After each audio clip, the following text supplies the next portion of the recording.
देखते हैं क्या होता है सर। ये तो ठीक है, लेकिन इससे मुझे लगता है कि ये एक्सपेडाइट करने के पीछे कारण क्या है? ऐसा तो नहीं है कि ये यूजीसी से ध्यान भटकाने का प्रयास है? नहीं सर, वैसे तो बात ये लॉजिकली नजर आ रही है कि 2019 इनकी प्लानिंग ये थी जब इसको इंट्रोड्यूस किया गया था कि 2029 में इसको लागू करें,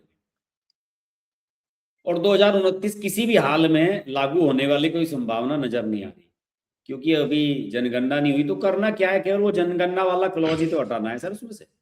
उसमें ये था कि जनगणना के बाद बरिसीमन के आधार पर किया जाएगा ऐसा लागू, बस वो उसमें ये जनगणना था वाला कि 2021 वाला। पहले जनगणना होगी, जनगणना के आधार पर परिसीमन हाँ होगा, हाँ, और फिर आपका जो लागू है वो होगा। तो उसमें से वो लागू होगा। हटाना चाह रहे हैं। वो 2021 वाली जो बाध्यता है, आर्टिकल क्या है वो 89 कौन सा है इसमें, जो उसमें क्लॉज 2 है, उसे हटाना चाह रहे हैं। बस ये इसी पे तो सहमति चाह रहे हैं ये। तो मुझे ऐसा लग रहा है कि बात तो सही भी है।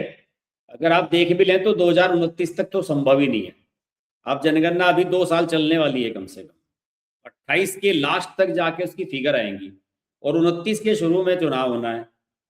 तो फिर कैसे बनेगी बात सर? फिर परिसीमन आयोग मैंने पिछली बार जब देखा था, 3 साल में पूरा काम हुआ था उसका। लगभग 3 साल का प्रोसेस था।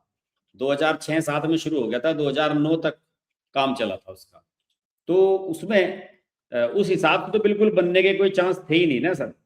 तो इसी वजह से मुझे लग रहा है कि ये लॉजिकली सही है। कोई ऐसा नहीं है कि ये कोई षड्यंत्र है या ध्यान भटकाने वाली चीज है। तो लॉजिकली तो बात सही नजर आ रही है कि भाई एक 2023 में इसमें सितंबर देखने में वाली आपने से चीज ये पास है किया जी। कि 2029 में ये बढ़ी हुई सीटों के साथ क्यों जाना चाहते हैं? मेरा विचार ये है कि इनका जो मुख्य उद्देश्य था वो राजनीतिक ही था, और वो ये था कि साहब की पिछली बार जो लोकल एंटी इनकम्बेंसी थी उससे बड़ा नुकसान हुआ।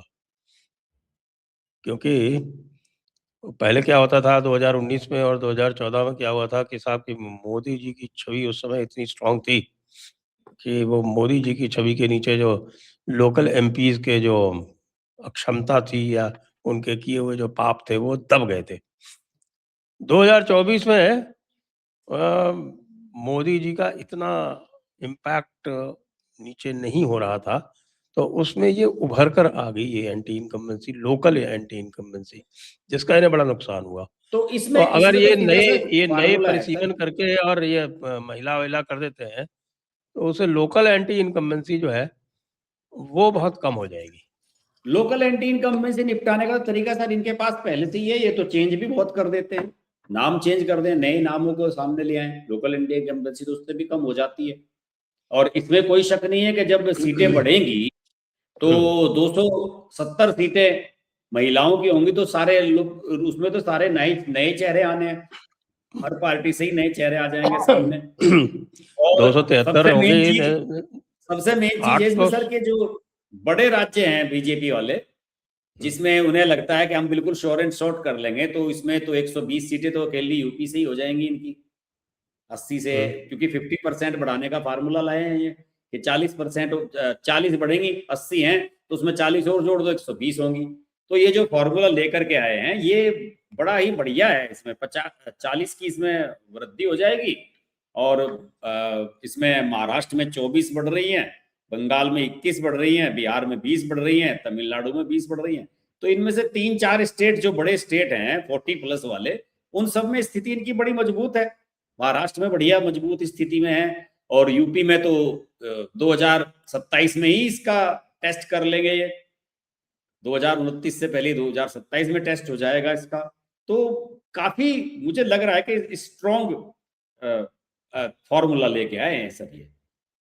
2029 से में क्या होना था, क्या होगा, उस मुद्दे को ही छोड़ दिया है।